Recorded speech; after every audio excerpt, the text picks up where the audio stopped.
peacock in his natural habitat. Notice as he shies away from the wild peat.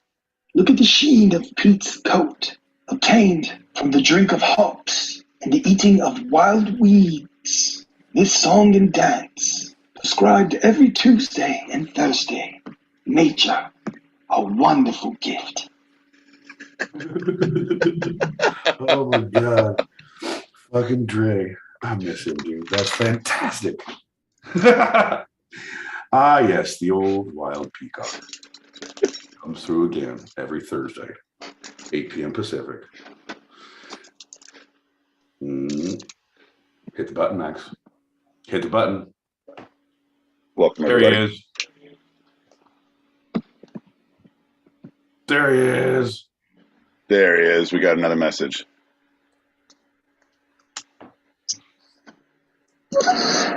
Five, 4, 3, 2, go. It's like hand signals to count down. Hand signals to count down. You gotta watch for it. All about the hand signals. All about the hand signals. All about the hand signals. Use your digits if they speak volumes. They speak volumes. How you doing, brother? Oh, I'm good. I'm good. I'm a little tired. I'm good. I'm a little tired. Good, man. Long day last night. Long day today. Last night went out to the desert and saw Chris Rock and Dave Chappelle. Oh, dude, get this. So I told you we were late. It took fucking forever to get there with all the parking issues. But we got there at the end. He had most Black Star there performing live. So nice. I see the end with Most Def and Talib Kweli. I'm like, oh shit. So I got to see that, and then saw all of Chris Rock, all of Dave Chappelle, and then we just like, we're not going to go anywhere. Let's just sit here and drink. So we just sat in the empty stadium and drank for a while, and then slowly made our way out. Still had to wait 20 minutes, but yeah, it was a great time. It was great, but didn't get home till like almost 3. Oof. Well, yeah, on that freeway, you're not going anywhere with that kind of traffic. No, you're going nowhere fast. So at that point, it's like, man, I don't condone drinking and driving, but I mean, we're in the car and we're going to have to drink. So what are you going to do? We immediately have some chat on the YouTube. So for those who are listening live, click that link above. For those who are listening not live, our YouTube is Two-Sided Pod, TWO Sided Pod, all one word. We got Julie saying, oh, hello. John L. Peacock and his Ginger Hole. Oh, thank you. My boy Pete and his branding empire. ... That's true. I'm nothing if not an influencer in training. That's what I'm here for. Slowly but surely, sculpting the minds of my fans with heavy machinery and branding implements. You just said Chris Chappelle. I know. It has to be noted. I know. Look at this. They handed out these things. I don't know if you can see them. Fucking Chappelle show masks. So he had like masks coming in. Collectible items. I'm like, how many of those fuckers were handing out masks? They're like, how many people wore them? None. I'm taking this home. I'm going to get sick or COVID. I'm going to look at this in bed. Look what I got. I got a ventilator for this. Worth it. Small price to pay for smiting one's enemies, John. I'm just letting you know, buddy. Oh man, I'm ready. I know you want to get into it, so let's do a shot and start the show. Damn, let's do a shot, John. Let's just do a shot and see where it takes us. I'm all ready if you are. Bing, bing, bing.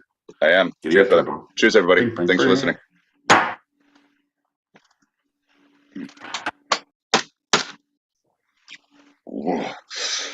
Well, howdy.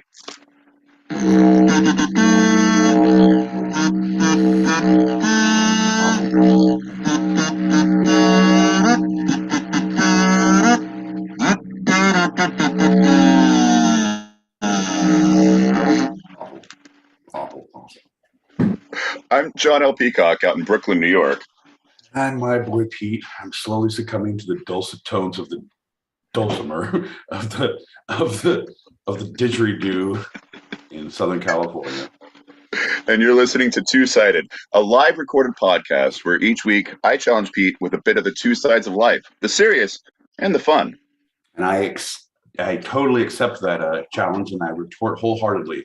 It's the right and the wrong, John, the me and the you, the yes and the no, the push and the pull, the ebb and the flow, John. Let's do it right this time. You can do it. Well, I started already with a check-in, but can you give us a little bit more of how you're feeling, being extremely specific as possible? You know, when you're leaning back in a chair and you're just about to hit that tipping point and you lose balance, you go, oh, oh, oh, oh, and you catch yourself barely. I feel like that all the time. And that is extremely specific, yeah. Yeah. Same. Well, let that moment ride for just another second as we go into our first lightning round. Lightning round! It's time to get down! Smoke with your gun, drink them too! It's lightning round! How you doing, lightning round guy? I'm pretty good. I got some good sleep. Pete was gone last night, so I could get some rest. And I'm here to party. Woo! Thanks, Wait, so does Pete keep you up? Well, I wouldn't say that I keep him up. I'm kind of like a little dove that rests its head slowly, meekly in the nighttime. My boy Pete has night terrors, the likes of which a human man should never know. Let's keep that between us. Sorry, didn't mean to talk out of class. Bye, lightning round guy. See you guys later. Well, anyone knows that our first lightning round of the episode is always a standard Q&A. My boy Pete, are you ready for the questions? Okay, I'm ready.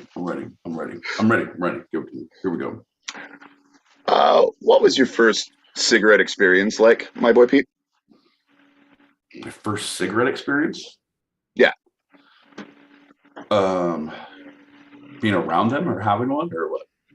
Well, the first one you remember, that was cigarette. That was the first. Oh, I remember vividly across the street from my dad's office when he was having private practice in Lodi. I'd get off of school and go play at the neighbor's house and watch cartoons and watch G.I. Joe and He-Man and get graham crackers and Kool-Aid and watch cartoons. But his mom chain smoked inside. So I'd come home from there. I didn't, whatever. It would just reek like an ashtray. And my mom was like, were you, oh my gosh. And I didn't understand until I'd come in and sew on my clothes from outside after I'd like, oh God, okay. That was cigarettes. I'm like, oh, okay, gotcha. Because smelling is such a strong memory recreator. Do you happen to know, did you ever find out what those cigarettes were? What she was smoking? Virginia Slim 100s. There you go. Yeah. Very, very specific. Yep. That was actually the first cigarette we then stole and tried to try. And it was like, ugh, that's weird. Like sucking on a little straw that makes you cough. Like this is the worst pocky stick I've ever had at Christmas. Yeah, right. What types of cigarettes have you smoked over the years? Obviously the Virginia Slims. Man, honestly, all of them. I don't think there's a cigarette that I haven't smoked at some point. Because at some point you go through a phase where you're so broke that you're going for the cheapest ones.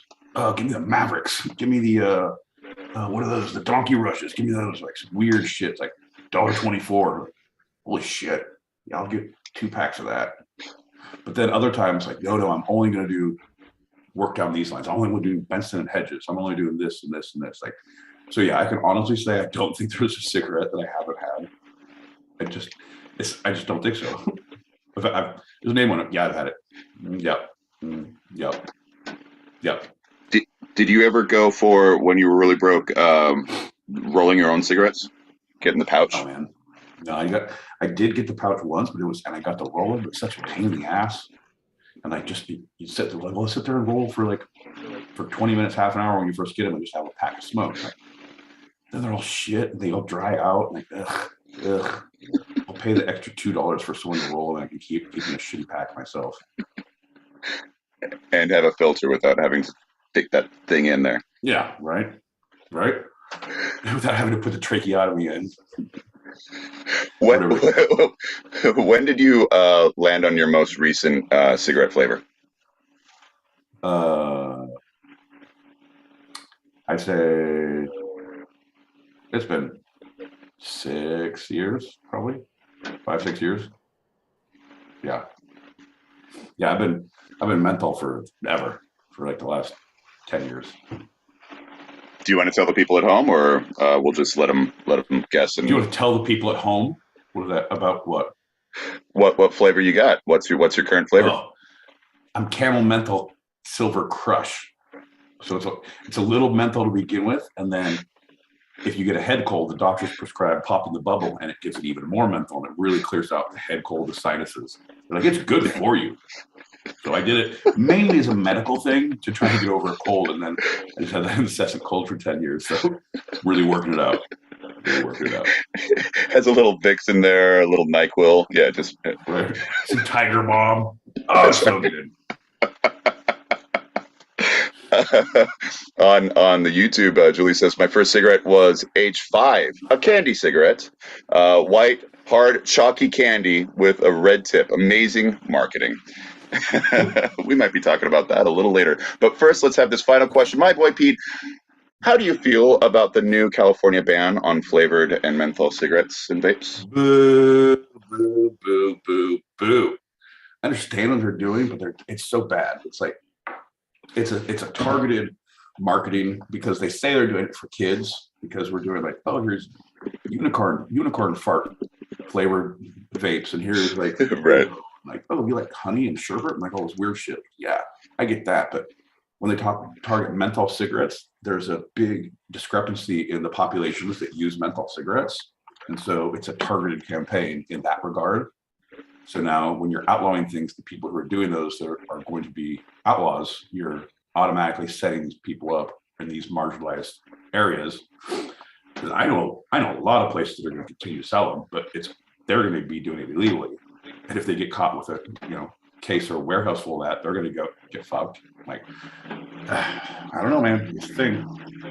So you're saying it's more just expanding the black market? Correct. Because if you're going to do it, right? But you can't say like, oh, White Castle, you can't sell cheeseburgers anymore. You can sell burgers, but you can't sell cheeseburgers because a bunch of people are lactose intolerant, so we can't sell those at all. But for the kids, right, but shouldn't we let the parents and the kids make those choices about what they want to eat? Nope, you shouldn't. Sorry, White Castle. Move it on over the East Coast. All right. Well, hey, great lightning round. We got a couple of messages, and then we're going to jump into our first segment. All right, buddy.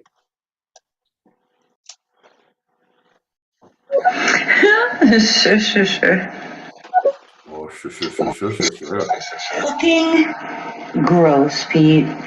You're smoking those cigarettes and you squeeze them and they pop. That's so gross. Whatever. So awesome. So awesome. Everything good in life pops when you squeeze it. Just saying. It's like getting bubble wrap, but then you can inhale the bubbles. It's fantastic. I think you'll find that, I've only ever smoked menthol cigarettes. Don't they count as one of your 5 fruit and veg a day? Surely it's kind of like green. That's got to be good for you, right? Totally. Mint? Yep. What could possibly go wrong? Right? 9 out of 10 dentists recommend it if you don't have a toothbrush. They say smoke a menthol. It'll clear your breath right up, make it all minty fresh, ready for a night on the town. Equal. Sure. Shot?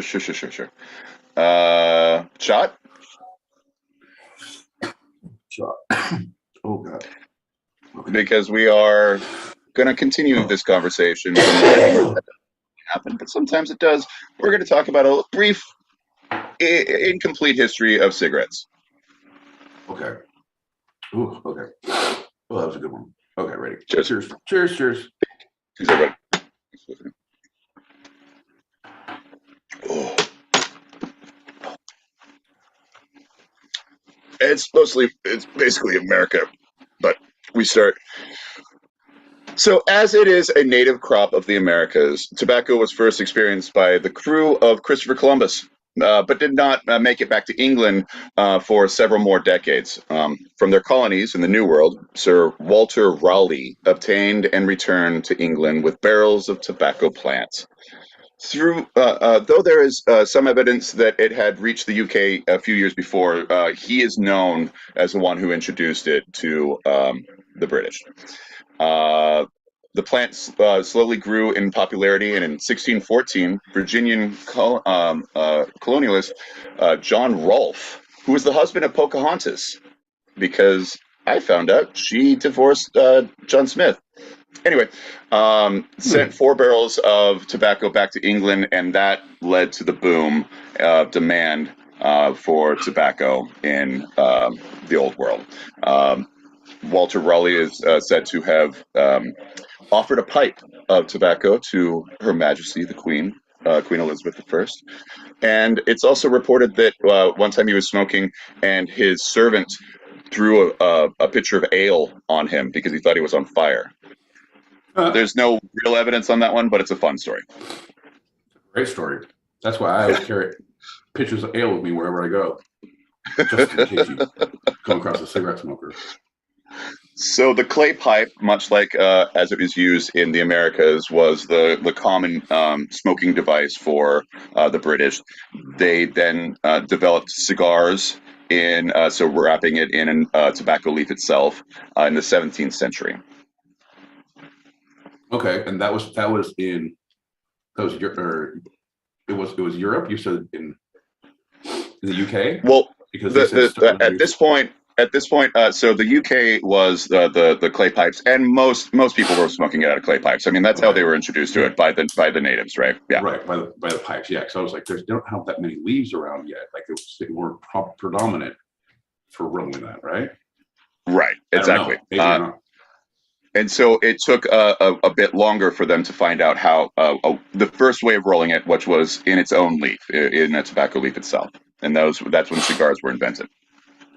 Same time when they started making blood sausage. Like it was just the time when you boil a meat in its own blood, its own thing, and it makes the thing. Yeah, it's all self-contained. Nice. Right, or regular sausage, which is the meat of an animal shoved into its intestines. Right. Or turducken. It's like duck shoved into a turkey, shoved into a chicken, shoved into my mouth. Whole lot of shoving going on. Consensual shoving. Now, when cigarettes were invented and made popular was the 18th century, especially around mid-18th century. At that time, nicotine was named after 16th century French scholar Jean Nicot, who promoted the medicinal qualities, and in the 1570s, the Spanish doctor Nicolas Mondardes recommended tobacco as a cure for 36 ailments: toothache, worms, halitosis, which is bad breath, and 100%. Cancer. No, 100%. Here's the deal, because I use that all the time. Like when you try to hide the smell of weed on you, or like, oh, I don't want to smell like booze. Like, give me a cigarette. That way they'll only smell the cigarette. It cures. They don't smell the bad breath. They just smell cigarette breath. Totally different. Totally different. There's a socially accepted There's a socially accepted reason for this kind of odor emanating from your breath. Yeah, you're not just an animal. You're a smoker. My kind of animal. So the first mass-produced, ready-rolled cigarettes that went on the market were made at the end of the Civil War by Washington, Duke of North Carolina. At this time, they were actually rolled by hand by an expert, and they could produce about 4 cigarettes a minute. But regardless, this made tobacco consumption much more popular, and it quickly grew in like just the sale of it. So they imposed a federal tobacco tax in 1864. This was the first tax on tobacco in the Americas. That early on. Oh yeah, money, money, money. Hey, anything that's selling, we're gonna tax it. Hey, fuck that whole tea thing. This is tobacco. We're not throwing that anywhere. We're taxing shit out of you guys. We're representing you. We're taxing you, but we're representing you. No. I don't believe I voted for you. You could have.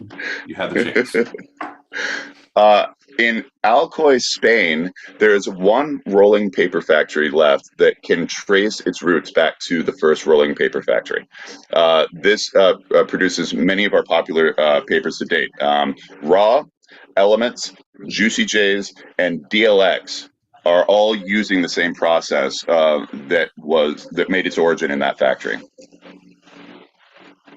I just think about the history of that. Think about how much cool shit they rolled up and smoked in that factory. They're like, we're doing test runs, boys. I need you to work this weekend. We have a whole pile of raw product that needs to be rolled up in clever certain ways and given a nice name that we can market. So everyone get in here, get your smoking pants on, and get to work. Yes, sir. Yeah, right away, sir. So got upper management written all over me at this factory. I'll So be a little outbreak monkey. Fly my ass to the airport. Or the rolling factory. Patient zero. Here we go. Let's do it, baby. So this was the origin of the first machines that could produce, at that time, about 200 cigarettes a minute. And today's machines produce about 9,000 a minute. I want to do a take on I Love Lucy when she's working at the cigarette machine and then all the cigarettes come out. She's trying to box them and then she has to start smoking them. She's smoking them, putting in her shirt, and then she gets green. Oh, she's like, I can't even smoke anymore. Wait, I think that was it. I don't know. There's not that here. Great episode. Fantastic. 9,000. Speed it up. No.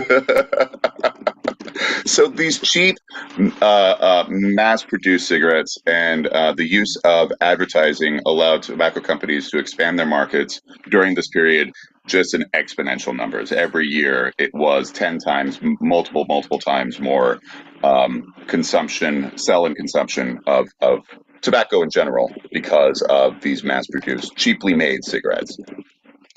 Right, and they're good for you at that point. Cures what ails you. Yeah, 9 out of 10 doctors. Yeah, I'm telling you what, that was back when we had real cocaine in our syrups, and we had like real. Here's some absinthe and like the shit you could get. A nice coating syrup to ease the nerves when you've had a long day. Like what? Bullshit. Or just a bottle of morphine, and that was for the ladies. Yeah, because they weren't drinking the man's drink beer. Well, spank my ass and call me Susan. I'm gonna put on a dress and get me some morphine. You fellas. Yeah. We'll finish this bottle of morphine and hit the bar. See what happens in there. So at the start of the 20th century, they developed a milder. It was a flu-cured tobacco. They developed these blends, and flu cure. This process of curing the tobacco was very revolutionary because it made it both much more mild to inhale on the lungs, and also much more the nicotine within it was getting into your blood system because of the smoke. Nice. God, necessity, John, is the mother of invention. I remember back in the old days, you had to have a cigarette, but then you had to have this little baggie of nicotine that you'd put under your tongue, or you parachute or something, just to try and get that buzz you're looking for. It was a whole process. And no one wanted to do that. So, I mean, hence the flu-cured tobacco, which really hastened the delivery process, as it were. Yeah, and they put it in a chimney instead of hanging it out. Yeah, that was the huge difference. That revolutionized it because it made it so much more accessible to people because it was easy to smoke as opposed to hard to smoke. And now well over 95% of all tobacco is flu cured. Right, and which is really, really honestly amazing because you didn't really do touch too much on the process of how they arrived there, because they said, all right, just carrying it here in our warehouse isn't working. So they started, where can we put it? And so it's like, we did basement cured. Nope. We did attic cured. Nope. We did the kids' playroom cured. Nope. The Russian bathhouse cured. Nope. No one thought about the chimney because no one had a chimney that big. John, there was a little time that we like to call Christmas, and they were sitting around exchanging gifts, and they said, well, we better put the fire out. We want Santa to come down the chimney. And they said, he can still make it down. It's a very big flue. And they said, oh, flue cured. Well, Christmas came early that year, and Santa smoked all the cigarettes. Well, that's the story of Christmas in the battlefields. Did Santa invent flue-cured tobacco? I mean, he always smokes that pipe. I think you know. I'm going to say, man, if the foo shits. So with this higher percentage of nicotine happening with each puff and a milder feel on the lungs, people were getting a head rush. They were feeling something. They're like, yeah, well, this actually does something. I'm not just being cool. I'm getting a buzz. And it became a favorite among teenage boys, a situation that led to public outcries and to the revival of anti-tobacco movements in France, Australia, Britain, Canada, and, of course, the U.S. Huh. And what year was this? This was the early 20th century, right around the turn. Okay. Oh, yeah, because those fucking hoodlum neighborhood boys, Latins, standing on the corner, smoking their cigarettes, just causing a ruckus. Yeah. Right. Nobody likes that, John. Right. I vote against that. In the U.S., the Women's Christian Temperance Union were the big spearheaders of this anti-tobacco move. And they passed in 1890s and early 1900s legislation across most territorial and federal states banning the sale of tobacco to minors. This was the first restriction on tobacco in any way. I did not know this. They started early enough back then. Yeah. Those ladies, those temperance ladies, so hot, right? Yeah. You got to see my search history for you porn. It's temperance porn. Show me equality. Much like their other very unsuccessful ban on some other product, this was basically ignored for a long time. These bans, because in World War One, it put an end to all critique of young men's cigarette smoking, because in the trenches, cigarettes were easier to smoke than pipes, and tobacco companies, the military, governments, and newspapers organized a constant supply of cigarettes to the troops. Yep. It helps settle the nerves, man. You got nothing to do and nothing but time to kill. It's that whole chain smoking where you sit there and light a cigarette off the other cigarette, and like, I'm going to be for like 4 hours. I've got nothing to do. I got this carton of Marlboro Lights here. Smoke them up, Johnny. Yeah, give it to me by the Red Cross. Hell yeah. Telling you what, that's the whole Nightingale syndrome there. Yeah. So this was an official recognition of the importance of tobacco to offer immediate relief from physical and psychological stress. Calm your nerves, right? Just like you said. Cigarettes were an essential part of their rations, and the British Princess Mary Gift Fund sent over 400,000 tins of tobacco and cigarettes to the troops for the Christmas of 1914. Thanks, Your Majesty. It's awesome. I wanted a pony, but I got a smoking habit instead. Oh well. One of them is the gift that keeps on giving. The other one shits in the yard. When Julie found out that it was the French guy who nicotine was named after, she says in the YouTube chat, I honestly always thought it was an Irish name. Nick O'Teen. Oh, that it is. Oh, laddie, you'll love my tobacco when I give it to you in the flu. Flu cured. Don't mind if I do. Don't mind if I flew. Okay, so in the 1920s, there was also a period when tobacco companies, this was also the period where they started marketing heavily to women. Before it was the man cigarette, right? Because it was the not flu cured, and they're like, oh, great. So they created brands such as Mild as May to try to feminize the habit and make it more appealing to women. The number of female smokers in the United States tripled by 1935. What a May it was. It's a May tobacco wedding. No, but it's all, see that everything's about marketing. It's all the same shit you're selling. It's just how you're marketing and the color of the package you put it in, what writing logos, what fonts you use, what your little logo, your call sign is, or any of that bullshit. Like, it's just marketing, right, bro. It's just marketing. Yeah, what cultural symbols you choose to use here, blue or pink, right? Right, 100%. Are you going to be? And they did some study just in branding in supermarkets. It's like, oh, if you see something that's green, you're always going to think it's natural. If you see something that's red, it's going to be hot or something. If there's a light blue, a neutral, it's going to be a diet something.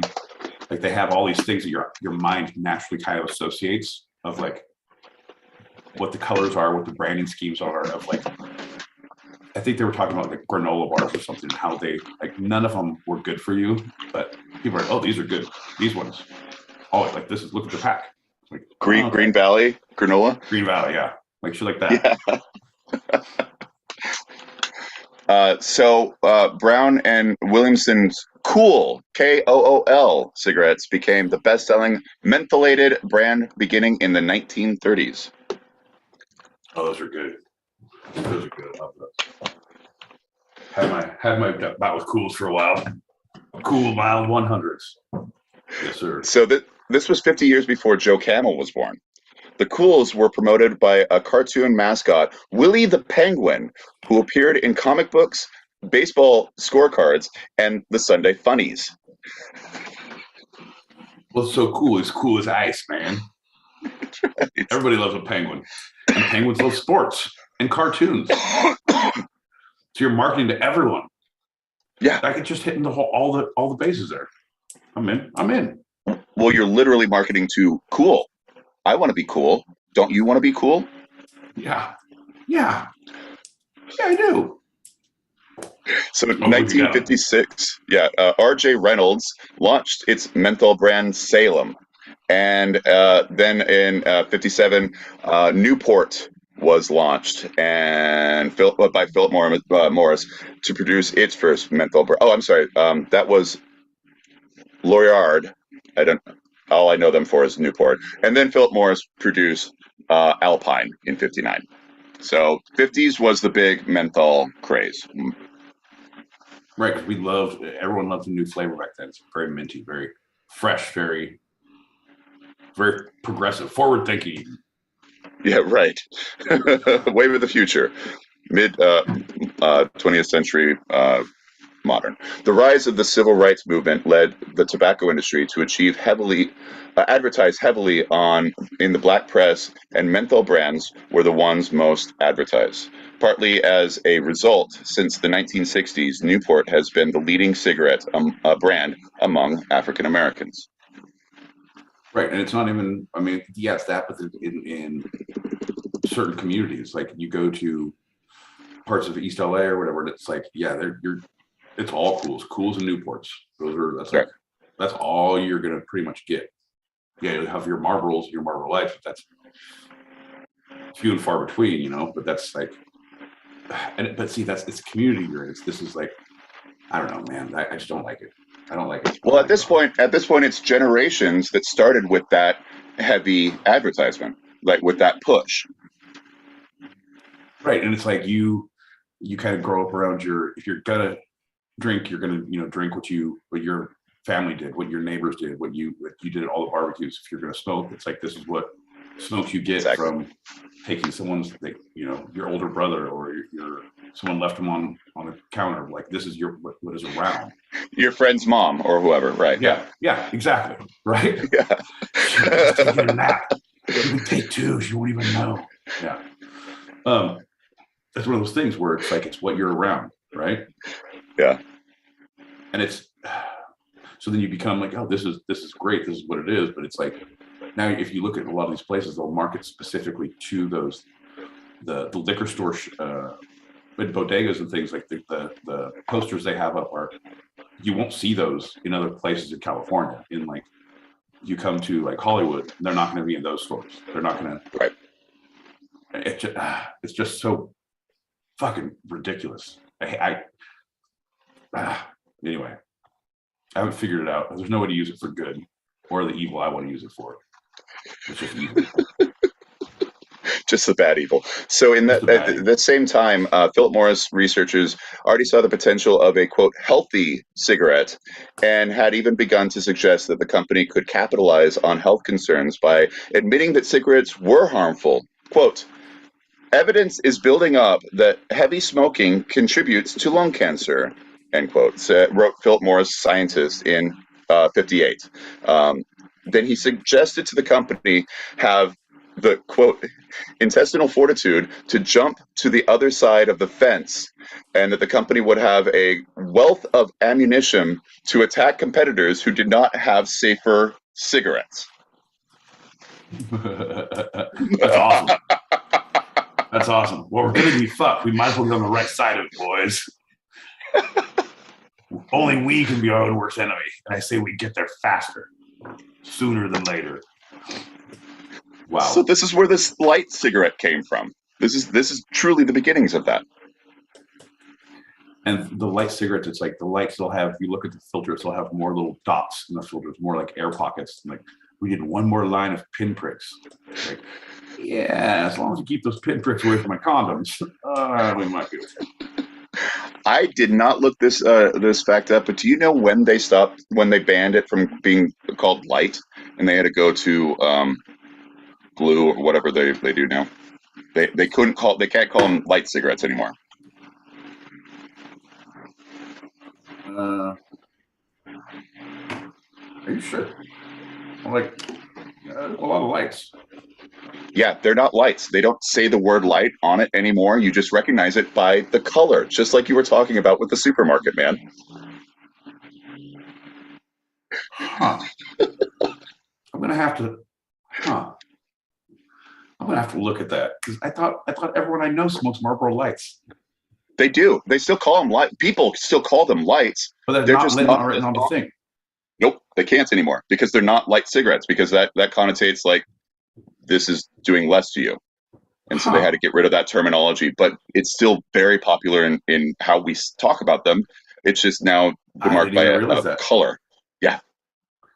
I didn't even realize that. Huh, that's interesting. That's really interesting. I need to start reading the things that I buy now. Like, I just called things by names, and people like, yep, that's what it is.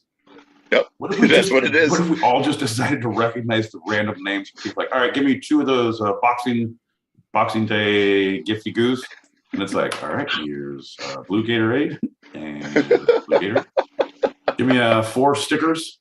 All right, that's 3 lotto tickets and 2 coloring books. All right, that's 2 packs of smokes. Here you go. Done. We all just agree. We all agree. Right. Man, weird. So in 71, the president at the time, and I'm just going to ask you, hey, who was the president in 71?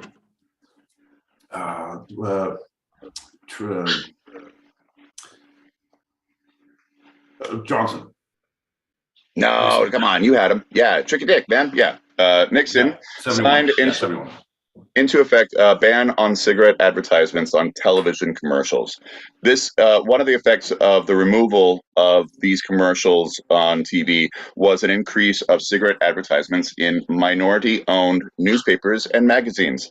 They ramped it up. A third of the ads in many issues of Ebony and Jet were for cigarettes. Was it just specifically those magazines? Because I remember like a lot of magazines there was a lot of cigarette stuff back then. Yeah, well, it was across the board. They didn't like stop advertising in the other ones, but this was a huge push. There was a major focus. Yeah. Okay. So now we're coming to something that was mentioned earlier by Julie.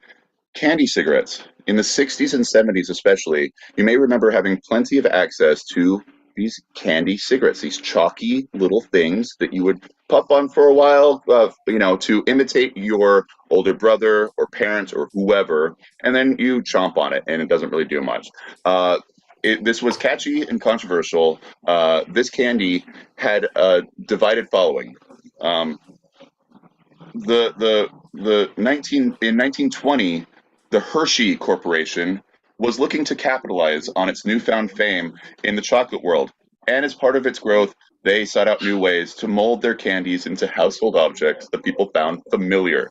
So they created the first chocolate candy cigarette, which turned into the chalky ones that we know today.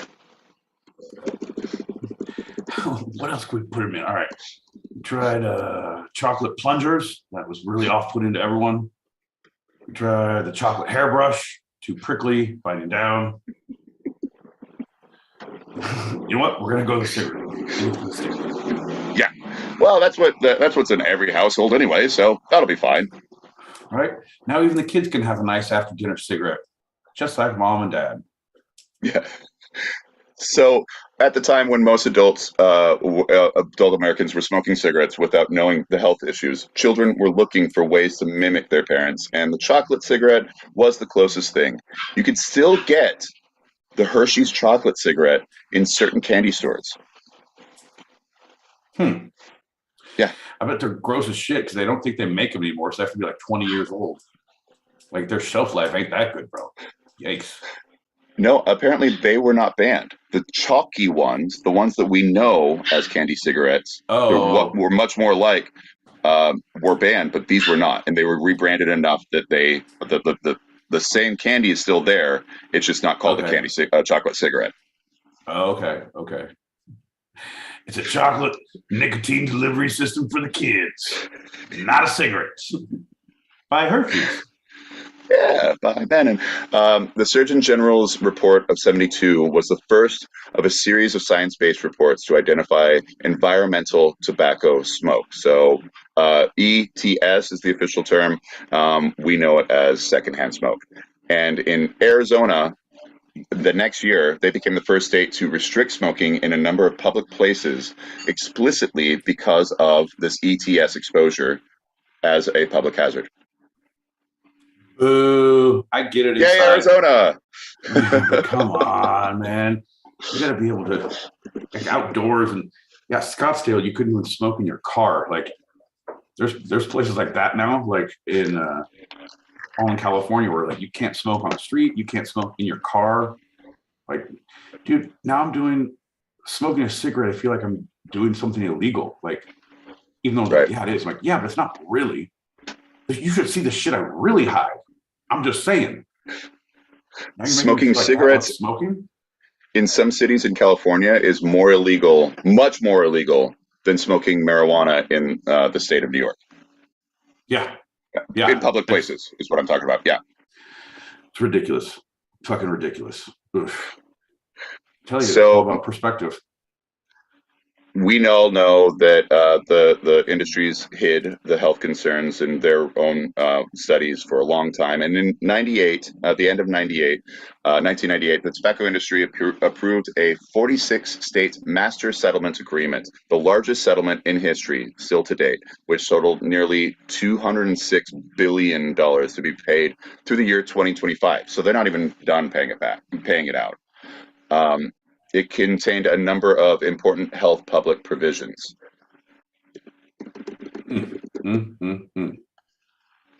So they agreed to remove all advertising from outdoor and transit billboards across the nation, and the ones that still had a lease on it were replaced for anti-tobacco messages. So you're there one day, hey, smoking's great. I'm the cowboy. Very next day, smoking will kill you. Oh man, see, that's fine. I'm with that. Like you gotta do something somewhere, but I feel like it's a punishment because they knew and they lied. I think that was it. They knew and they lied for so long, where everyone else. Because I mean, if you look at all the other stuff that we have the ability to get our hands on, like talk about alcohol or talk about like a sugar or fatty foods for something. It's like, oh, just because we cause diabetes doesn't mean like, all right, guys, sorry about that. We turns out chocolate cake is not nutritional, very good for you, but so don't eat one a day. Chocolate cake a day will bring the doctor to your house for leg amputation. Don't do that. I don't know. It just, I don't know. Well, McDonald's also had a big, settlement. So, yeah, I mean, you're on the right note with that. Right, but it's like, I feel like it's just how you as an organization, how you approach it. If you totally say lie and like, nope, it's fine, everything's fine. Look over here. Then you're kind of responsible for suckering people in. But if you come in and be like, hey, probably shouldn't do this too much. It's not good for you. Like, you don't see like the fried Twinkie guy at the fair having to do mea culpas right for all the triple bypasses. Just when it's in mass and corporations, because corporations are people too, so you can sue them. Exactly. Yeah. Well, they did have a little bit of a win in March of 2000. The U.S. Supreme Court affirmed a 98 decision that ruled the FDA lacks jurisdiction under the Federal Food, Drug, and Cosmetic Act to regulate tobacco products. So because of this, FDA's proposed rule to reduce access and appeal of tobacco products for young people became invalid. And so they could once again do that. Nice. Getting back into schools, man. We're losing them left and right. We got to get those kids on board. That's what we got to do. So this was an agreement that the states, this was a federal agreement with the tobacco industry that the states could restrict but not ban. And this comes into play a little bit later, but let's just finish this up. So more and more restrictions being implemented. The tobacco companies became creative. For decades, the companies sponsored popular sporting events, various outreach events, and tobacco companies R.J. Reynolds sponsored NASCAR Winston Cup for 30 years, named after the Winston cigarette brand. Yeah. They sponsored Girls' Night Out events where young women could receive free cigarettes, massages, makeup, jewelry, and other Camel branded items. I remember getting these Camel things. It was like I could get stuff. My friends were like, I smoke too much. I have these here. Here's this. I'm like, I can turn this in for something else. Yeah, it's free. Just do it. The more I smoke, the more you get. Do you remember this? The Camel points. Yeah, the Camel points. Yeah, totally. Yeah. But that was different than the Girls' Night Out because they still kind of do those things of like those promos. But they don't do the clubs where they'll give free cigarettes or free coupons for free cigarettes.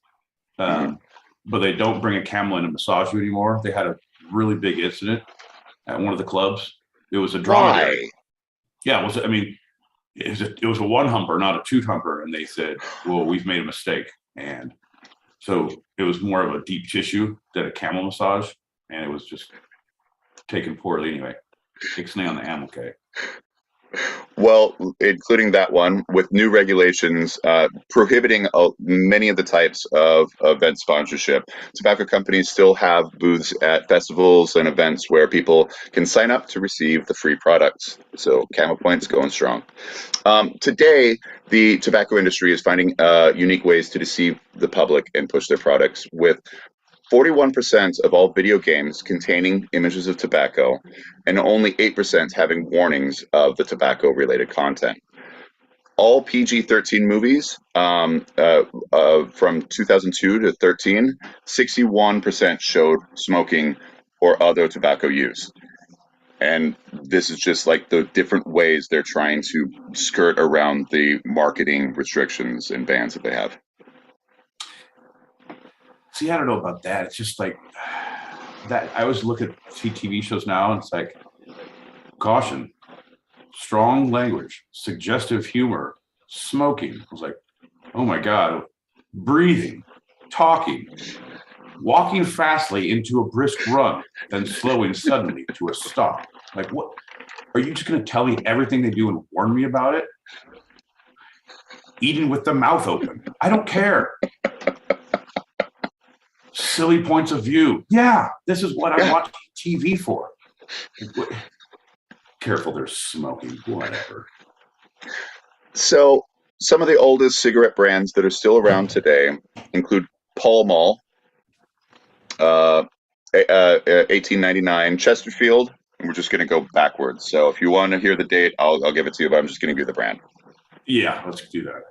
Yeah, so Pall Mall, Chesterfield, Benson and Hedges, you mentioned them, Lucky Strike, Philip Morris, obviously, and which is the second oldest still around, but the oldest is Marathi, which is a UK and German cigarette brand from 1821. I did not know that. I have not seen them here. But they're still around. Good for them. Way to have that sticking power, boy. That's what won us the war. Yeah, right. That's the only thing they could agree on for so long. But Philip Morris, 1847. That's the only other date I'm going to throw out because that's the big one for the U.S., right? But finally, so this week, the U.S. Supreme Court decided to not reverse California's ban on flavored and menthol cigarettes. The tobacco industry sued, saying that federal agreement that states could restrict but not ban, it went all the way to the Supreme Court, and today they said, no, we're not going to reverse that. And so the law will go into effect next week, mid-December. Yep. 5 days from now, there's signs everywhere. Like you go into liquor stores, it looks like a goddamn, like a natural disaster. Like someone had a hurricane warning, like just picked the shelves clean. Like there's nothing, and they're not restocking. And so they're like going to have to figure out what they're carrying and then redo their stores racks. Because there's just like, what are we going to put here? Like there's not enough cigarettes now to put there. So like, I don't know. Maybe jewelry. Maybe you guys. I do bracelets. I do hair braids. I'd like to set up a small barber's stand in here. Nope. Okay. Yeah, it's not like you got rid of one brand or one product. You got rid of an entire section of products. Right. Or technically two, right? Because one would be the cigarettes and the other one would be the vaping. Yeah. So that's all gone. It's just leaves a hole in the heart. Feels a little off-putting. What are you gonna do? Time to quit smoking. That's what time it is. I'm not starting a new addiction, John. I'm not going to go to find something else. I'm too goddamn old and stuck in my ways. And want to live a little bit longer. No, I don't give a shit about that. I'm not going to pay extra money to find that other shitty habit for something I don't want. Fuck you. I'm not going to do it. But you'll be healthier. Fuck you. I don't want to be. I just want what I want when I want it. Can't have it, not going to give you your second best suggestion. Oh, I'm sorry, we don't have Coke. Would you like a Mr. Pibb or a Tab? Hey, how about you suck my balls? I don't want nothing from you. Well, you said time to give up cigarettes. I say time to give up talking about cigarettes. Damn straight, John. Ugh. You make everyone feel uncomfortable with all the things you do. Judgmental, hateful, fucking pointed talk. That's what you are. Where was the judgment in that? Thought it was pretty straightforward. How bad it was when they were trying to skirt it by having people in movies and not saying they were smoking. And those kids, what about the children's? All of your voice, you're pleading for children's, John. You're barking the wrong tree, pal. Well, Julie says cigarettes and massages. Where do I sign up? So there you go. There's a counterbalance. That's what I'm saying. I say shots to that. Bing, bing, shots to that. There you go. Cheers to you, brother. Bing.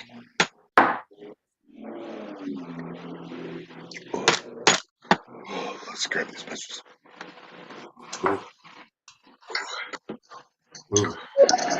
Christopher Columbus, that fucking guy? Are you bringing cigarettes back to that fucking guy? Ugh. Old Chrissy Columbus. More John Rolfe, really. One of the two Jolfs and Sacagawea's wife. Oh, Hiawatha. No. A turducken is not the regular way. Like sausage, sure. Mm-hmm. But a turducken is a different thing altogether. It's true. Animals within animals within animals. Release your inner beast or your inner turducken. Fun fact, most people don't know. When they talk about like Native Americans smoking peace pipes, everyone assumes that it's marijuana, right? Like smoking peace pipe, as the expression goes.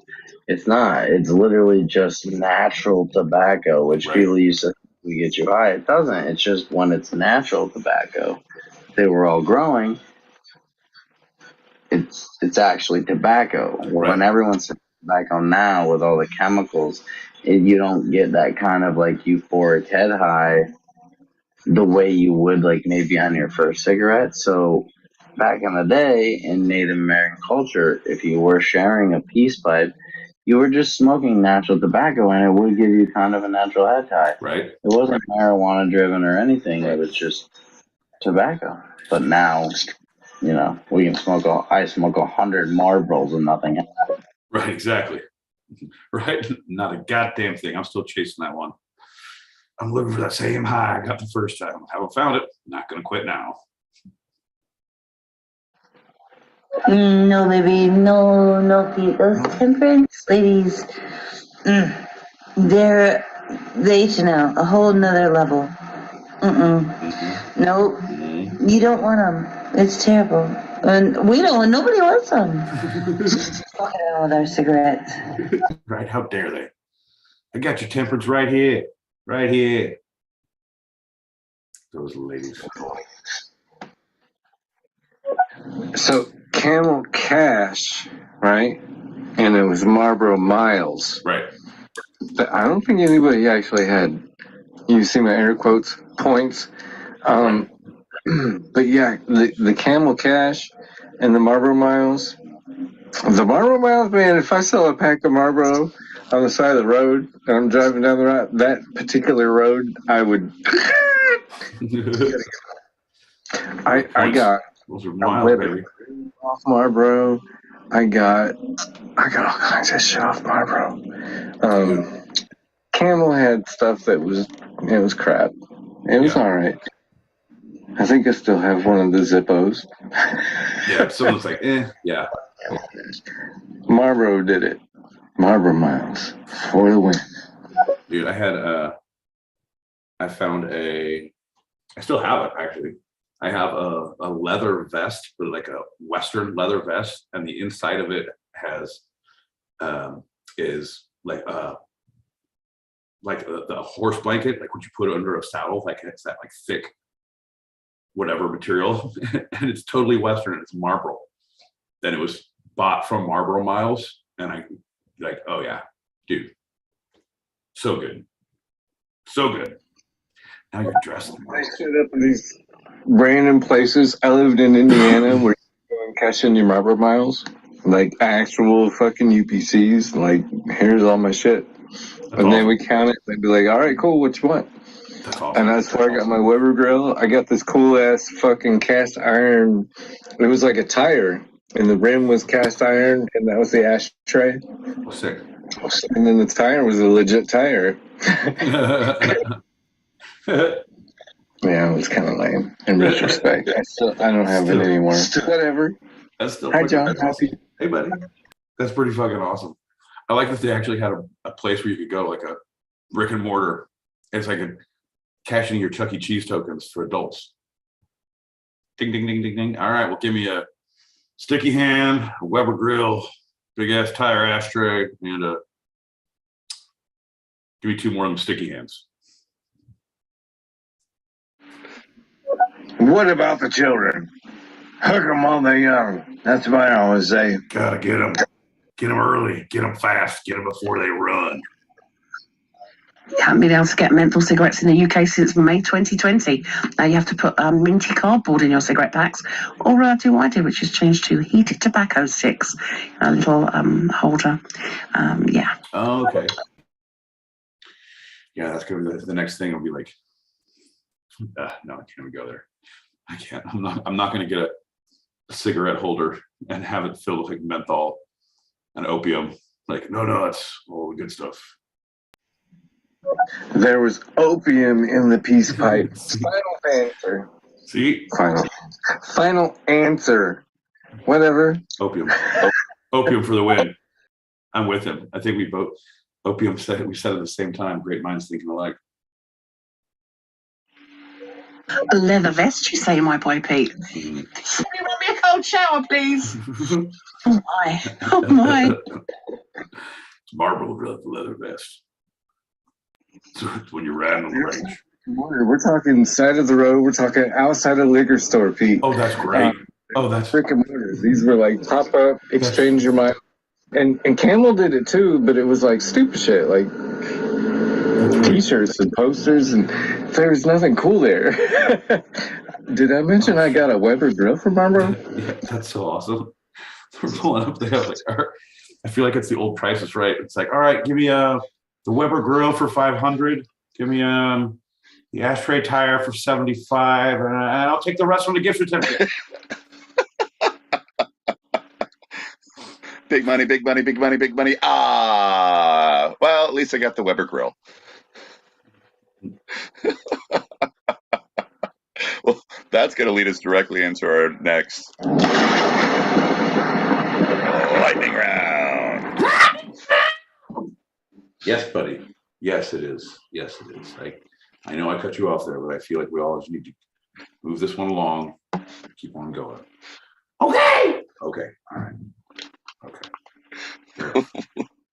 Well, this lightning round segment is one of your favorites and mine. It's right. It's movie summaries and reviews. My boy Pete is going to be given a movie title, and we'll give a summary and a review. Yep. I can't. This is one I'm a huge fan of this one because I've been keeping up and watching all the weird obscure movies I think that you might ever try and reference, and I think I've really filled in the blanks that I had last time. But I think I'm solid more than I ever have been. I'm ready to rock. Do we want to play the game where people guess if you've actually seen the movie or not? I think we always play that game, John. I think that's always I think we have to. I think we have to. So yeah, I don't know why you ask questions. At the end of each review and summary, you let us know if my boy Pete has actually seen the movie before, or if he's talking out of blowing smoke up your is lying. If I'm blowing in your flue, there we go.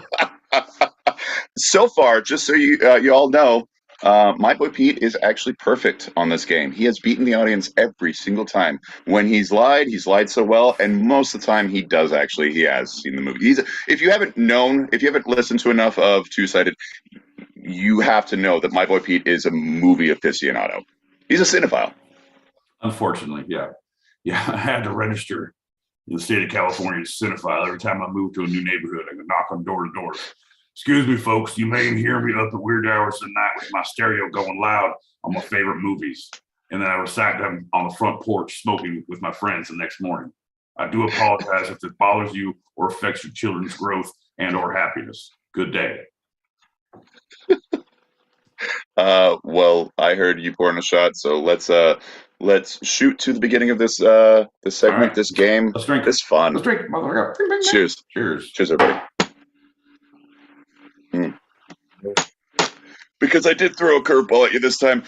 That's right. This is the silent film edition. Oh, come on, John. Okay. So yeah, that's great. Yeah, the silent film edition. Okay. The Great Train Robbery, 1903's wonderful silent film, The Great Train Robbery.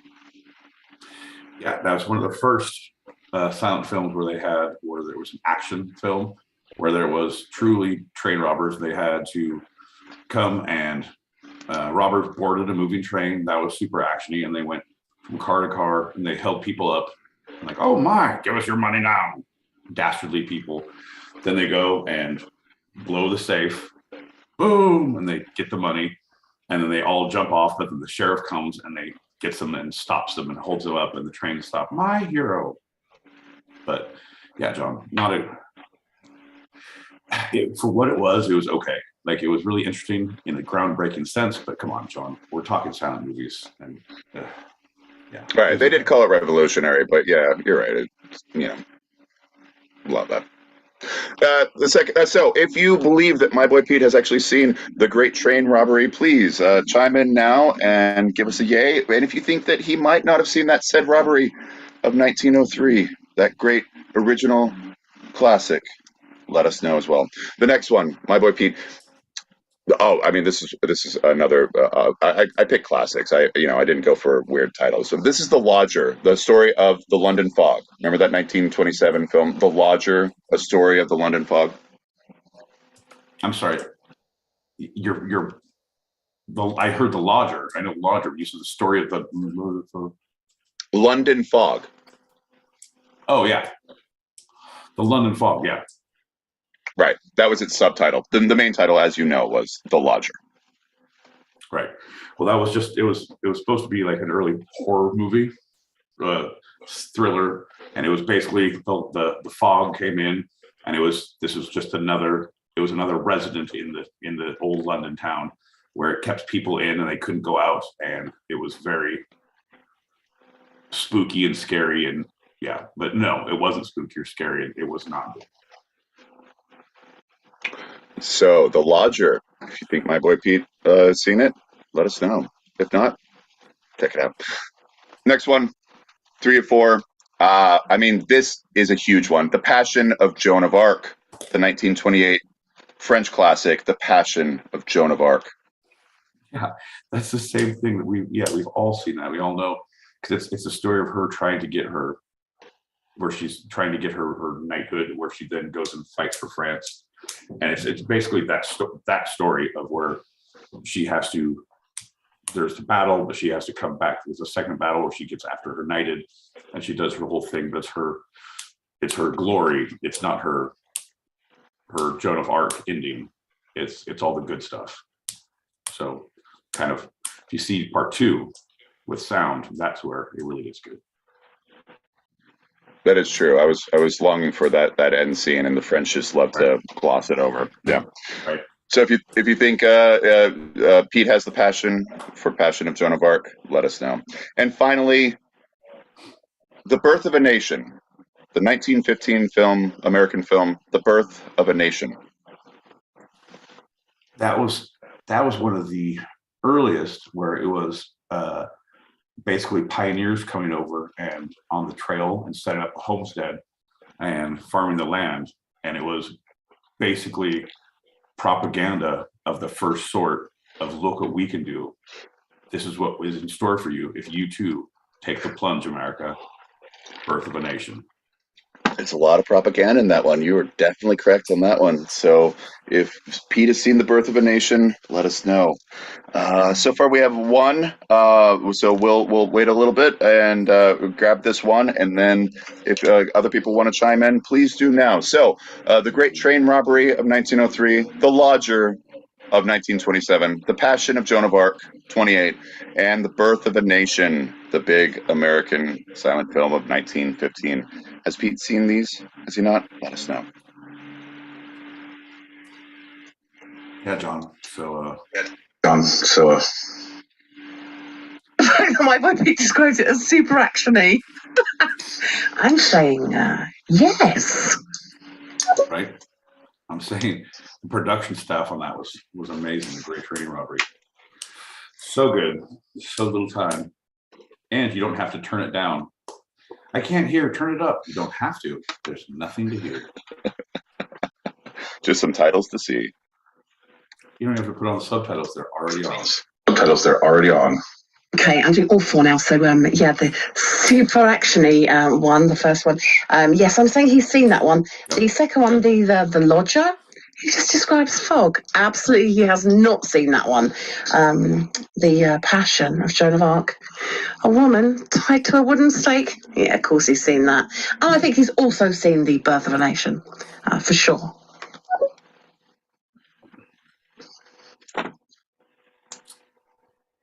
That's pretty bold words there, Bruns. Pretty bold words there. I do think I'm going to go on a limb here and say that you are 100% correct. Those are the ones I've seen and not seen. So it looks like all the votes are in at this point. We have votes, and my boy Pete, shall we reveal? We shall. I don't know what we're doing. Something's happening with my. What? Oh, Yeah, now you're on. Did you just do? Okay. My webcam, my external webcam, just died literally right now. Hey! I don't know. You were just in the middle. You said, "Should we reveal?" And I felt like you were clicking to throw a graphic on the screen. The way you talk, John, you just set yourself up for disaster. I did. That was a weird synchronicity because I didn't touch anything, and my webcam literally, I saw it blinking at me as it was doing its last death knell. Anyway, my boy Pete, number one, the Great Train Robbery of 1903. Did you see that? Yeah, I did. Yeah, I did. Not a great movie, but I did. They're all silent. I don't like them. The Lodger, A Story of the London Fog. Yeah, no, John. I was going to make something else up, but then you insisted on saying the story of the London Fog. I'm like, was that the Velvet Fog, like Mel Torme's cousin? No, the London Fog. It was probably about, I don't know. Doesn't matter. Continue. The Passion of Joan of Arc. Not as good as the Passion of Christ, but I've seen it. Yes. And finally, The Birth of a Nation. Yes, indeed. The first propaganda film we've ever produced. Yes. And you really glossed this over, so I wasn't even sure if you had seen it or not. But what was the propaganda? It was the whole America. Come. Look at all the great things. Come this way. Follow me. Come to the nation that births Americas. I don't know if you've actually seen this film, my boy Pete. What's the big group that is represented, or the big symbol that actually became a symbol of hatred out of this film? The Cowboys. The KKK, man. Yeah. This is the big propaganda film against post Civil War that created the second wave of the KKK. Right. Which hat represents more oppression, yours or mine? Yeah, I know. All right. You did see it. It's a tie. Oh, actually, no. The audience won because they guessed every single one of them. This is the first one that my boy Pete lost. Bum. I don't know how you make that roll. If we tie, like, it's a tie. No, wait, you lost. Wait, you're just making arbitrary rules. Well, I was like, oh, she guessed every one. Oh. Well, sorry, that means that you lost, right? Yeah, of course. John, you're no longer the judge, jury, and executioner of this show. Go on with your continued bullshit. Well, let's hit this message and go into our last segment of the episode.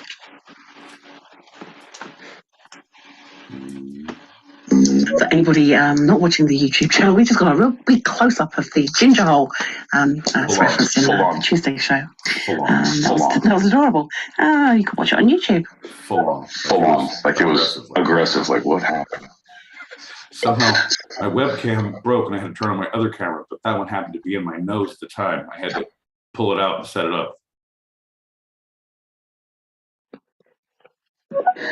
Good morning, kids, children of all ages, ladies and gentlemen. I hope there's no children here. Anyways, freaking day. Glad I finally made it. I hope y'all are having a stellar evening. I have no idea what you're talking about, but I'm tuning in. I'll catch up soon. I hope. There's no hope. Anyways, have a good one. Yeah, pretty much. I'm not sure we're talking about half the time either.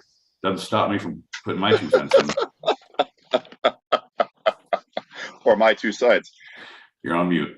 Or my 2 sides. Our final segment of the episode is the last silent film stars. We're going to talk about silent films and the end. Okay. All right. This is the fun thing. Cool. Yeah. Cool. Well, I think you think it's fun because you hate silent films, as we just learned from that last lightning round, but we're talking about the end of it. So isn't that good for you? Yeah, no, just I hate abaci, but I like math, so we don't really need to talk about the end of the use of the abacus to celebrate the use of math. You just move on and don't talk about the bad shit, but let's celebrate the end of it. Well, then let's shift perspective and maybe call this the birth of a talkie. How about that? Okay, let's try that. So the shift from silent films to talkies was a huge deal for actors in the late 1920s. Many silent film stars found it difficult to find their voice and place in this new Hollywood medium, which completely changed the game of on-screen performances.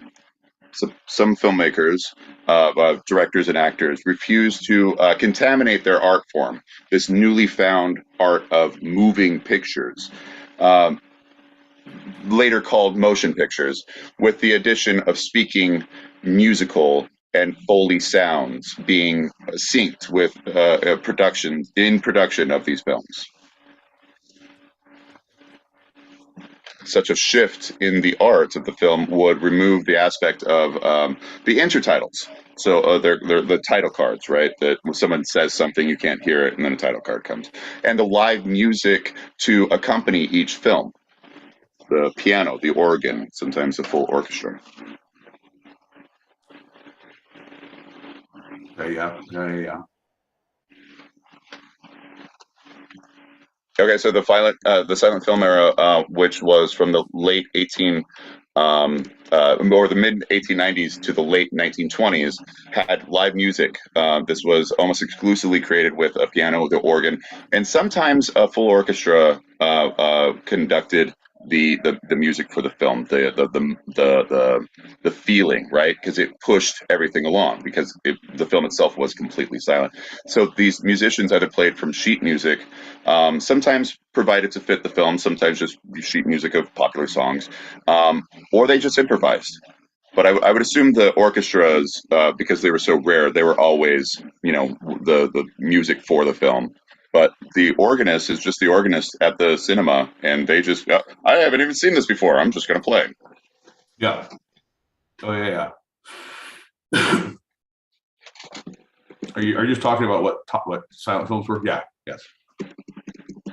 Right, and the art of it that was washed away with the syncing of sound to the film.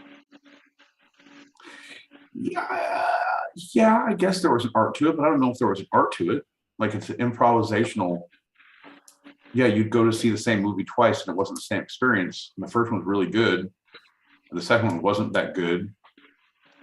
But why? Because the guy played differently, or he was hungover, or it was his day off, and someone's covering for him. Like, I don't know if it was art. It's just like, hey, baby, let's make some music. Let's swing, daddy-o. But yeah, right. Wouldn't you call that jazz? Isn't that a pretty high musical art form? Yeah, but I wouldn't call it a movie art form. It's not the art of the movie. And you're changing the art of the movie you're talking about. And you're saying it was negative when we started syncing sound to movies. And I say, no, it wasn't. It didn't take away an art form. It made an art form. It solidified. Well, it evolved, if you will, right? It solidified.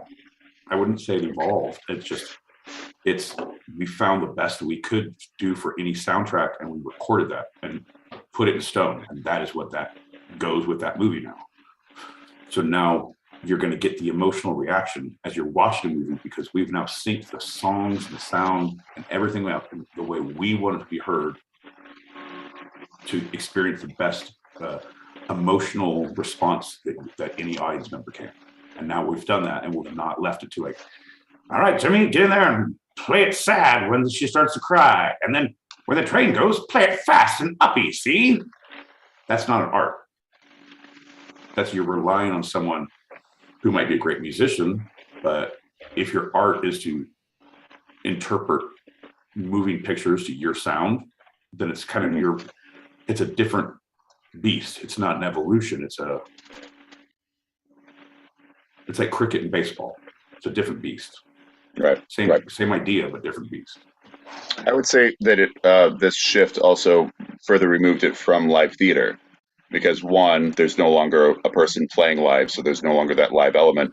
But two, oh no, I guess it didn't really happen with the talkies. I was going to say the title cards went away, but which were filmed live. There was no CGI. There was no graphics.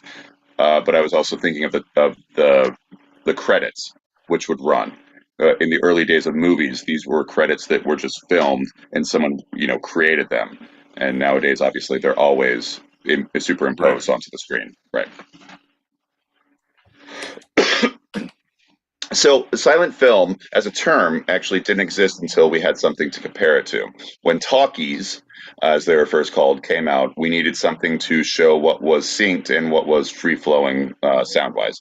But before then, they were simply the motion pictures, the pictures in motion. Pictures in motion.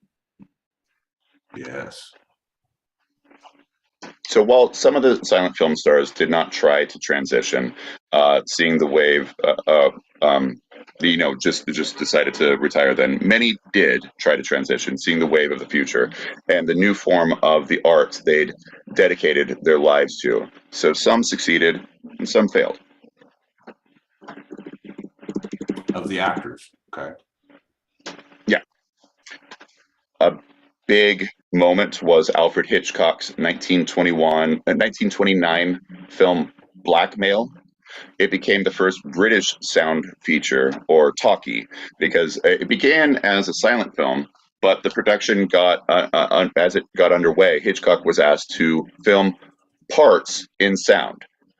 Quote, after a good deal of hesitation, the producers decided the film would be silent except for the last reel, Hitchcock said in an interview. But he didn't want that. Continuing the quote, but since I suspected the producers might change their minds and eventually want an all-sound picture, I worked it out that way. We utilized the techniques of talkies, but without sound. So then the picture was completed. I raised objection to the part sound version, and they gave me carte blanche to shoot some of the scenes over, and then came the synced sound for this film.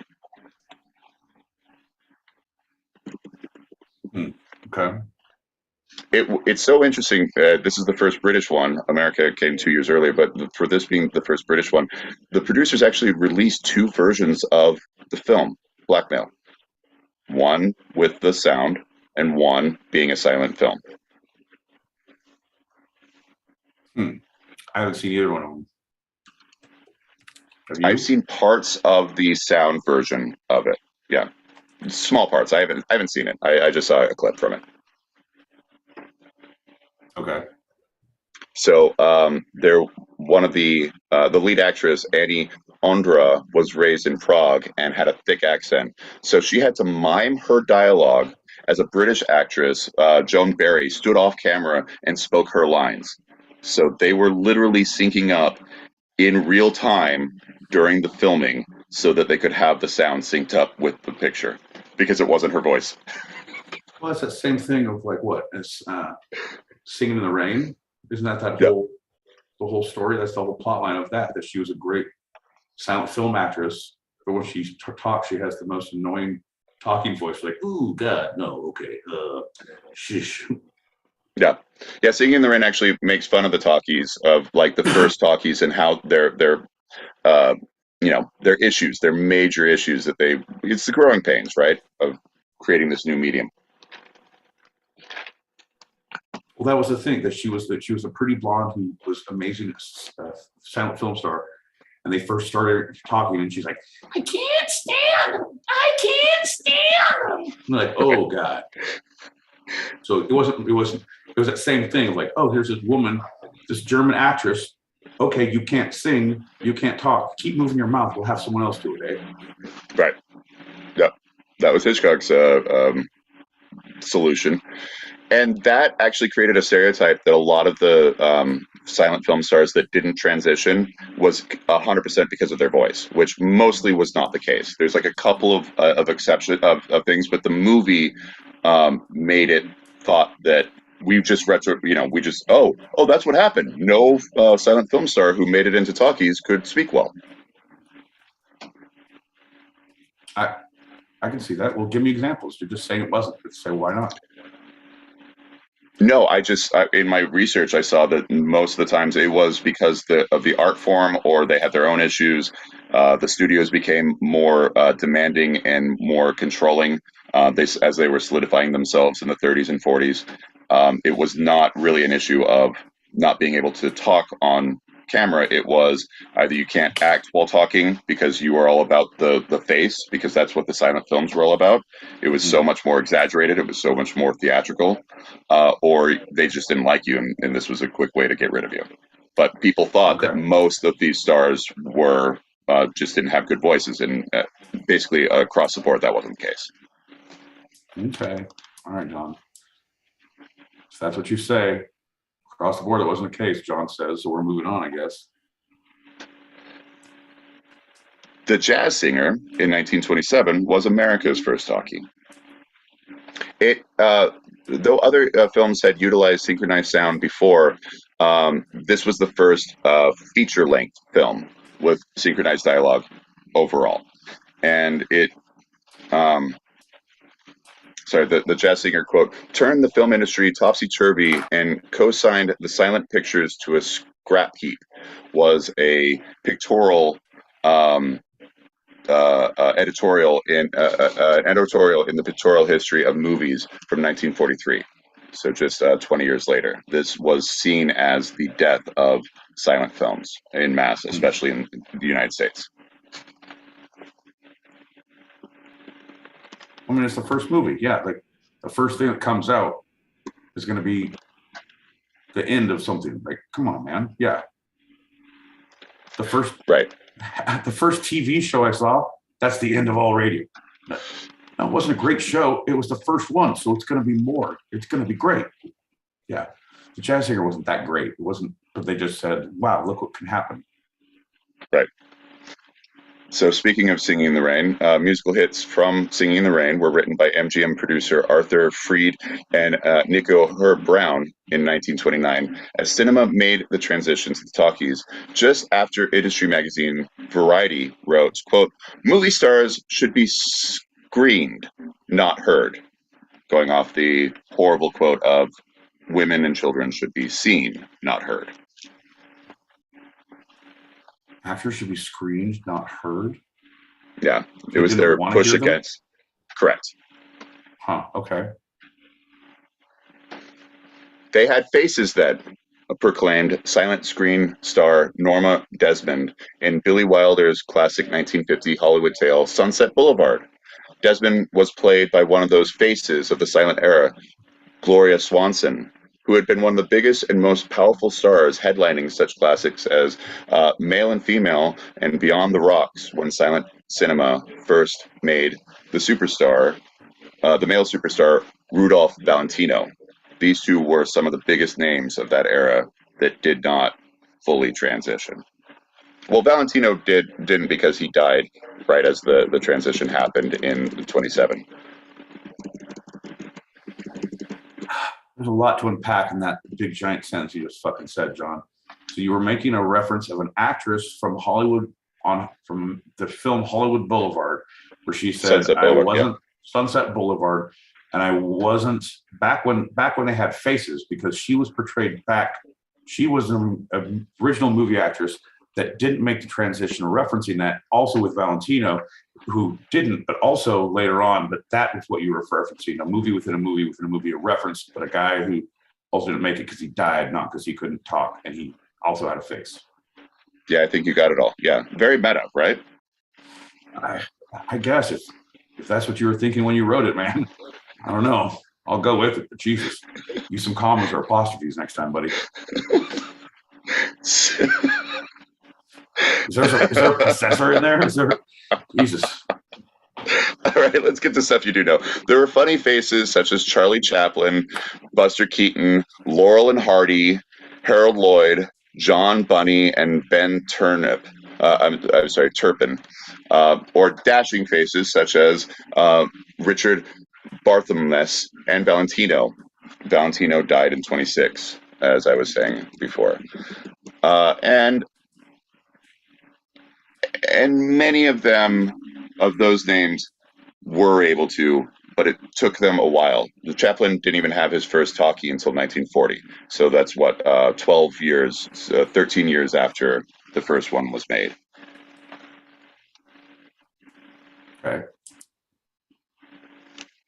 But there was also a lot of scandals that took people out. Actress Mary Miles Minter's career suffered after director William Desmond Taylor, with whom she was involved, was murdered.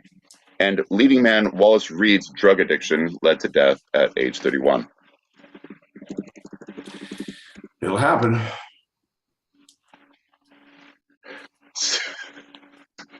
So those silent film stars made a success. There were the ones who made the transition. Several careers came to an end. Claire Bow, who was installed as a flapper sex symbol, articulated the challenge of moving from silent pantomime-style acting to the talking roles. This is where I was saying it's not necessarily about how good your voice is. It's literally an art form is shifting before your eyes, and you're like, I don't do that. I do this. This is my art. Why are you looking at me anymore? So I hate talkies was her quote in 1930. They're stiff and limiting. You lose a lot of your cuteness because there's no chance for action.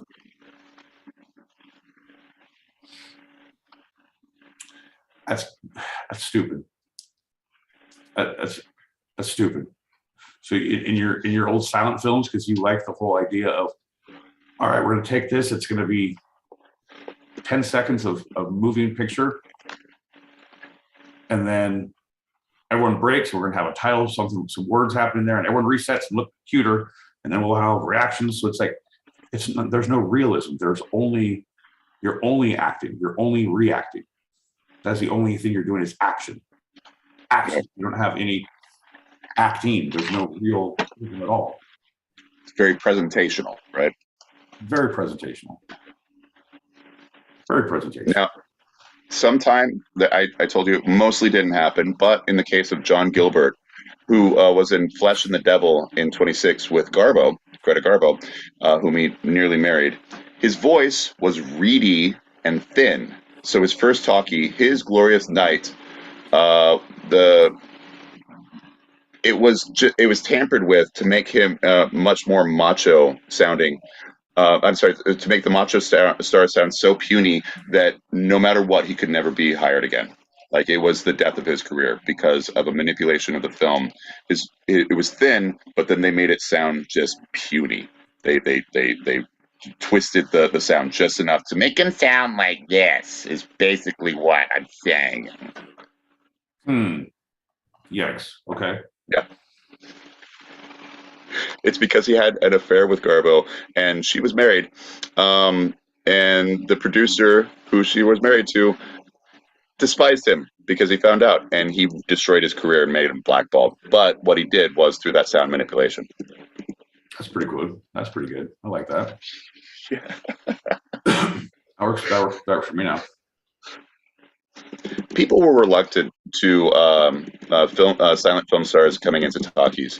There was a radio broadcast of Chaplin, Douglas Fairbanks, Norma Talmadge, and Dolores Del Rio, and John Barrymore, and it was booed. And people like listening live to it in big amphitheaters would stomp their feet and boo at it because they didn't want these silent film stars hearing their voices. But they were doing it to say, hey, look, we have vocal chops too. And so the reluctance of the audience of the silent film stars that they had seen to the talkies that they're now listening to was huge. And that was another barrier for a lot of these stars. We don't like change much. We like things the way they used to be, back when it was quiet and I had time to digest movements while I thought about the words written on the screens. Chaplin, as I said, he didn't go into a talkie for a while. He said in 1931, The silent picture is a universal means of expression. Talking pictures necessarily have a limited field. Pantomime lies at the base of drama, arguing that pantomime lies at the base of not lies, but lies at the base of drama. Go ahead. Not lies. When you have to explain your own sentence 4 times, maybe you need to think about rewriting. Not lies, but lies. But lies. Go ahead. But his first speaking film was The Great Dictator in 1940. And folks, if you haven't seen that, do see that. That is an amazing work of art. It's a good movie. It's a good chaplain. So those who did make it: Boris Karloff, Stan Laurel, and Oliver Hardy. A couple of your favorites, I know that. Mm-hmm. Joan Crawford, John Barrymore, and of course Greta Garbo. So she's fascinating. How much do you know about Greta Garbo? Not very much, but somehow I feel like you're going to tell me more. I won't go too much into it then. So she was a Swedish actor, made it really big. Flesh and the Devil was one of her big hits of the silent era.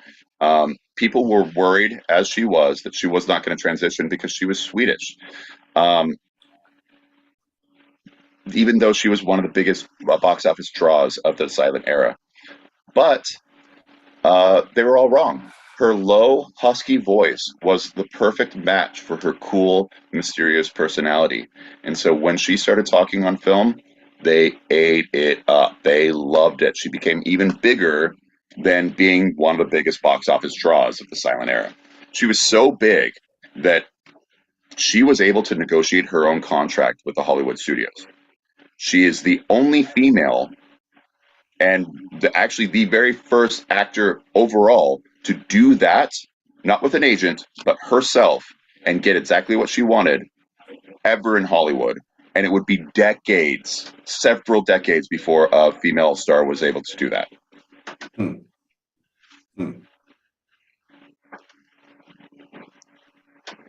She helped basically pave the way of the transition from silent art, the incomplete art, as you're kind of saying it, the silent film era, to the talkies, which is the standard evolution of motion pictures as we know it today.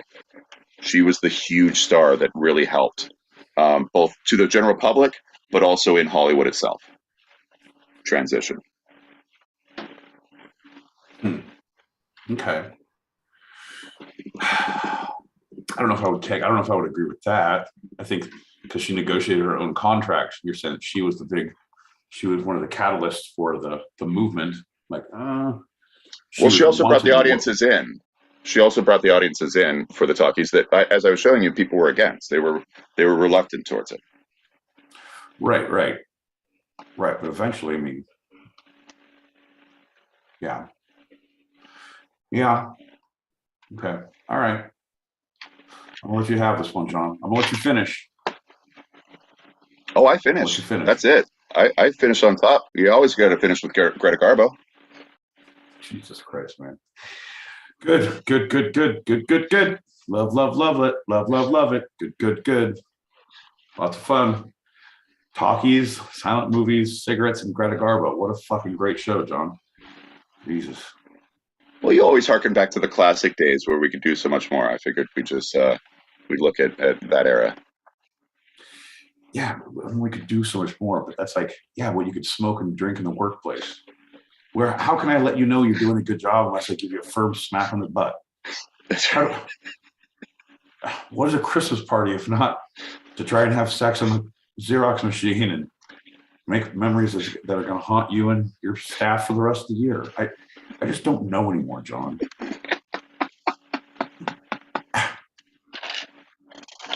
guess the talkies ruined everything. It's a lesser art form than pantomime, obviously. So the sources for this... that's like when you take your pants off and you do like little characters. I'm Mr. Peach Pants. Mr. Peach Pants. We're 2 legs, 1 pant leg.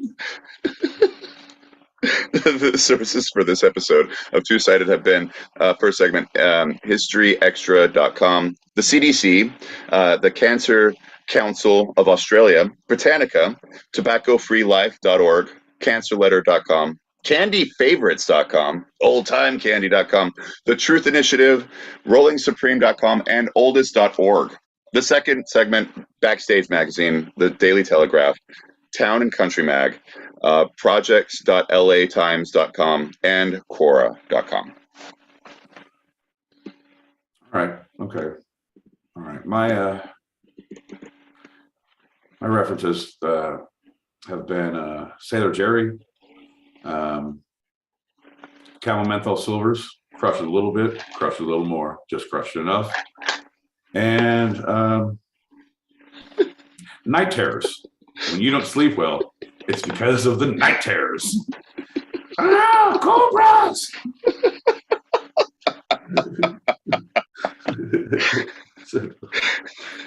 so good. Well, I think we should do a shot and get out of here and go to our green room. But before we do, my boy Pete, is there anything from this episode you'd like to take a second glance at, a second look, a second thought, a second opinion? This is Pete's Retraction Corner. Oh, no retraction. I just wish I would have said more. I wish I would have been able to just help in any way, shape, or form. I was just stunned by the lack of interest I had in these topics, and just like, God, if I shut up, he could read faster. And I feel like it just encouraged you to read more. And I should have just gotten in there and really tried to nip it in the bud early on. And I regret that. And I realized my fault is to never leave you to your own devices. I'm going to have to come in hot, come in strong if I want to see the change that I want to be in the universe. That's what I take back, John. Cheers to that, buddy. Cheers, pal. Thanks for listening, everyone.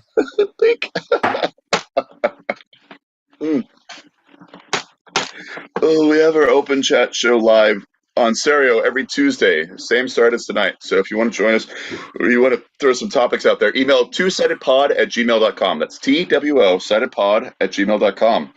And for those listening live on the Stereo app, stick around in this room for our continued chat in our green room right now for our after show wind down. That's a wrap for tonight. I'm John L. Peacock out in Brooklyn, New York. And I'm my boy Pete in Southern California. And this was our show. You can eavesdrop wherever you get your podcasts and even join us live, both on our YouTube channel, Two Sided Pod, TWO Sided Pod, all one word, and the Stereo app every Thursday, 8 p.m. Pacific, 11 p.m. Eastern, as we talk about the two sides of life, the serious and the fun, here on Two Sided. I love you, Pete. Cheers, brother.